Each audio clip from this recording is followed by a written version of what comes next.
Hi guys, I hope you all are doing okay. This week it's like week 23. We're almost finished. This week in Animals in Time, we are reading about Winston the wolf. Okay, so here we go. One cool night in 1990, a pack of Arabian wolves from all over Central Asia, including Kazakhstan, Uzbekistan, Turkmenistan, Tajikistan, and Kyrgyzstan, held a meeting. Normally, they would be hot on the trail of some gazelle after having climbed out of their underground burrows they had dug that morning. But tonight was different. "All right, gang," the alpha wolf barked. "Here's the idea. We wolves have prowled this land and hunted wild goats for ages. But these villagers living around here who raise goats think we might steal food from them. They've started to go off and hunt us. Our only chance is to hit them hard, steal as many goats as we can, and get out, which is what we're doing tonight. Any questions?" "Yes, sir. I have a quick one," Winston, a young wolf, answered. "If we do raid the village, won't that just make the villagers mad at us? What if they band with people from other villages to hunt us down with guns and other weapons? It just doesn't seem right to take what doesn't belong to us." "Oh, stop it, Winston," the wolf leader snapped. "If we spent all our time worrying about what's right and wrong, we wouldn't get anywhere. Besides, those goats are ours. A load of newspapers just came in from the war, a rare thing out here in the middle of nowhere. So all the people will be in one spot to see them. All right, let's get moving if we want to get this raid done before daylight." The raid was a complete success. The Arab villagers scattered at the first sight of the wolves, some of them probably running to inform the local police. For the moment, though, the wolves were free to hunt their goats as they pleased. Winston, however, soon discovered one of the newspapers flung by a fire.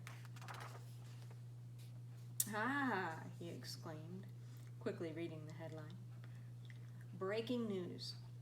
Fresh from the war, British Seawolf missile put into action. Missiles sent to Kuwait for use against Iraqi forces.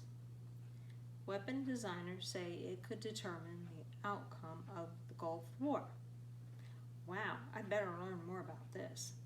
And I've got a whole newspaper full of information too. Winston's excitement was interrupted by the sudden crack of a rifle. "It's the local Arab police," the wolf pack leader cried, sprinting off as fast as he could. "Run for your lives, everybody!" Instantly, the wolves scattered in every direction, frantic to escape the police officers' bullets. Winston, however, decided to get away from the unruly mob. He took advantage of the situation and grabbed the newspaper tightly in his mouth and dashed away into the wilderness to the west. After a while, he found a caravan of camels, heavy with goods to trade with other villages. Thanks to his small size, Winston was able to slip inside one of the bags and get some rest. Inside the cramped but comfortable baggage, he was able to learn from the newspaper about the Gulf War and how it had started.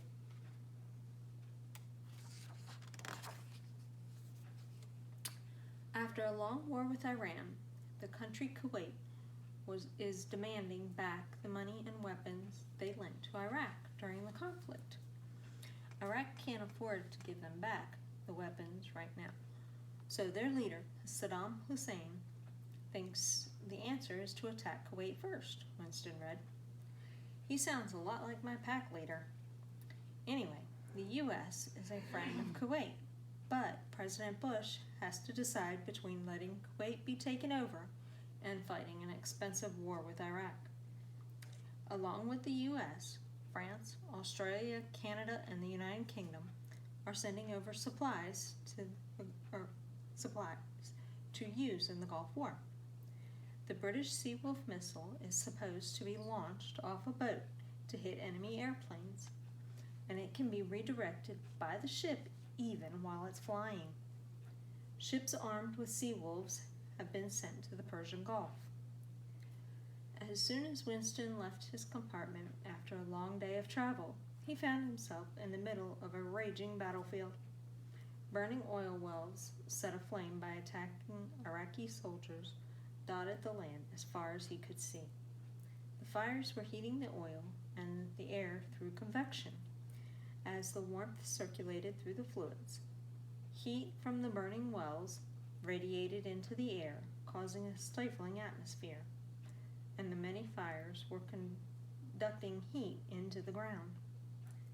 Looking up, Winston spied planes from the U.S. roar by. On the ground, U.S., British, and Kuwaiti tanks pushed back the retreating Iraqi soldiers.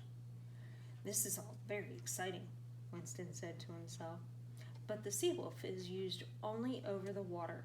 If I want to see it in action, I better move south to the Persian Gulf." It is now January 29th, 1991, and the war is still raging. As Winston reached the Shiat al-Arab marshlands between the Kuwaiti coast and Babiyan Island, he noticed that, although it was fought over water instead of land, the battle here was just as fierce. The HMS London F-95 and the British Navy bristled with Seawolf missile launchers. Time after time, he saw the Seawolves hit Iraqi MiG fighter planes. Meanwhile, Canadian CF-18 Hornets zoomed through the sky, and U.S. cruiser ships helped out. However, the most action appeared at the final battle, when a deadly Iraqi Silkworm missile rocketed from the land, heading straight for the American battleship USS Missouri. Just before impact, the ship was saved by a Sea Dart missile fired from the small British destroyer HMS Gloucester. It intercepted the Silkworm just in time. "My goodness, there sure has been some action around here," Winston puffed. "Now I guess I'd try to find the Freedom Seekers to see if they would include me." However, he would find this mission much harder. The Persian Gulf War began in 1990 when Saddam Hussein from Iraq invaded Kuwait. Iraq couldn't pay back its debts from the Iran-Iraq War and accused Kuwait of stealing oil, a valuable resource. After Iraqi forces invaded Kuwait, they began to establish their own government. The United States and other allies sent troops to defend Kuwait and capture Iraq President Saddam Hussein. All right, guys, next week we will be reading about Xander, the X-ray tetra. I think it's a fish. You guys have a great week, and remember to wash your hands. All right, guys, we'll talk to you later. Love ya. Bye.